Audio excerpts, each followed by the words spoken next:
also can't forget the up B that Captain Falcon has. It kills very early, right? At like 60–70% if you're off stage, and you have to be very careful about that. And there's just all these tools that Captain Falcon got, and people are just trying to learn how to develop with them. And we're gonna get right into game number 1 here. Let's see who takes it out. Crimson versus Jake, Mewtwo versus Captain Falcon. Let's go. So we're gonna start out on Smashville.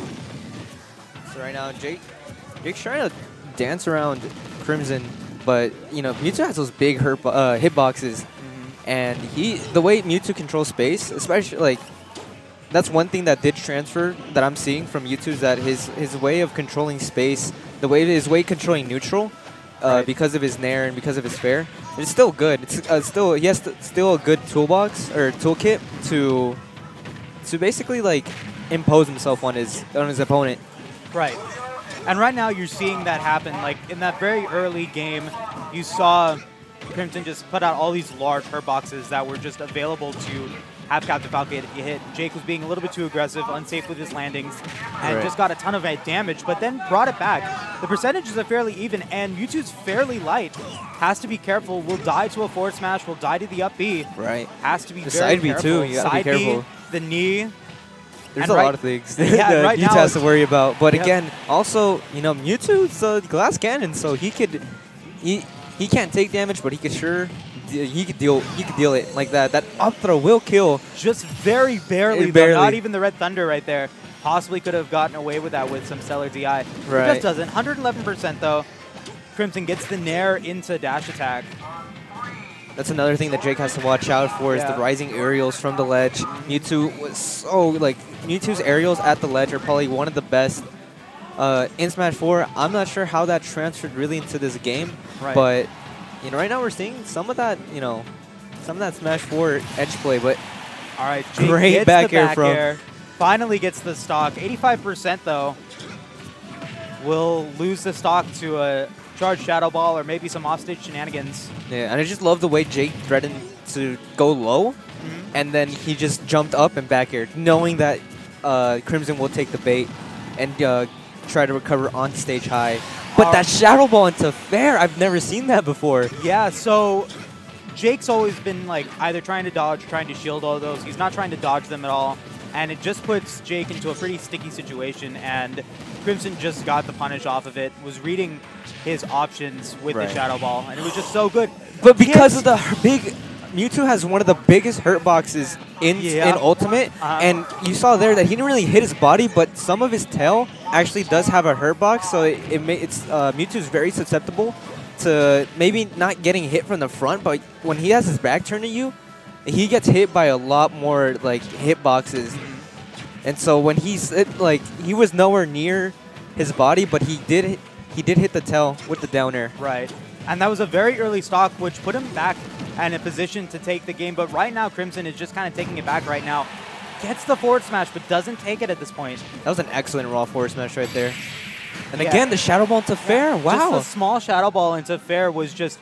even if it doesn't get the Shadow Ball, like it puts him in such a unique situation where he can go in and do a dash attack or do a fair, and if the shield is small enough, it will take the hit, even if they take the Shadow shield Ball. Poke, So you have to watch out for that, and Crimson understands that. And right. like, you know, if you're not going for the spot dodges, you're going for the shield and your shield is getting low, and then you have that to worry about. But if you go for the spot dodge and he goes for like a dash attack, there's going to be enough active frames on it to where you're gonna get hit. Right, and then right there's just like more of like a pick your poison kind of situation. Am I gonna roar back here? Am I gonna fair?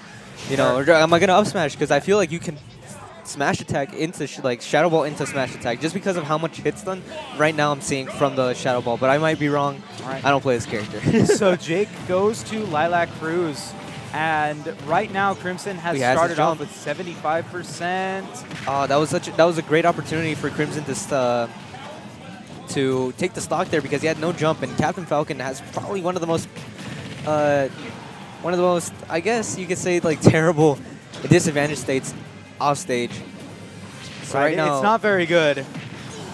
Oh, doesn't get the sweet spot right there. 140% on the stock, and unfortunately, SD didn't have his jump. He didn't land.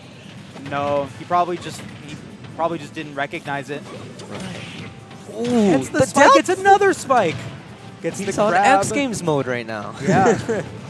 Got some good percentage there, but then Crimson taking it back with just a couple of hits. Is that it? That's No, so much. There is no tilt on this stage, so you're definitely gonna make it back.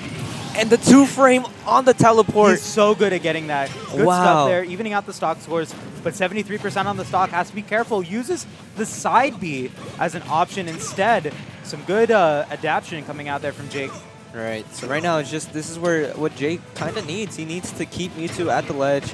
Using get those his advantage platforms, going, and almost gets the knee, gets the grab, gets him off stage. I love the way that And the SDs! Jake is pushing advantage and actually does take the stock. Let's see how Crimson responds. You saw there, just Jake got in and just made it so difficult for Crimson to do anything, and was able to take the stock fairly easily. Right. Dodged the Shadow Ball instead of getting hit by the fair.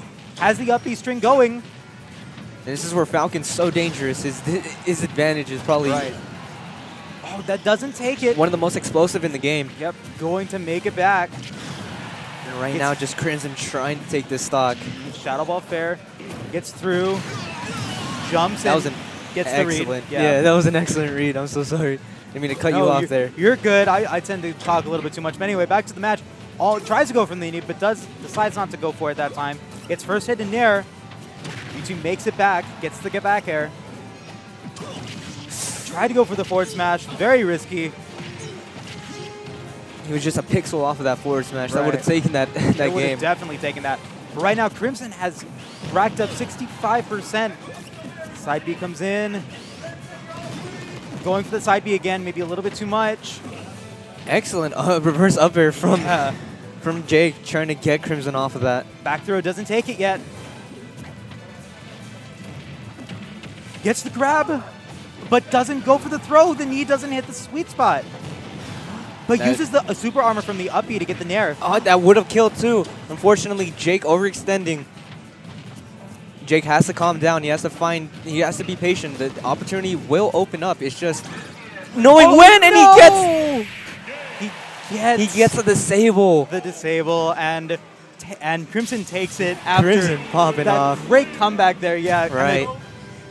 Had a great pop off indeed. Like, that was well deserved. Right. That was some great comeback from right there, and all of that from that whiff forward smash at the very beginning of the stock. Right. Oh, It's just man.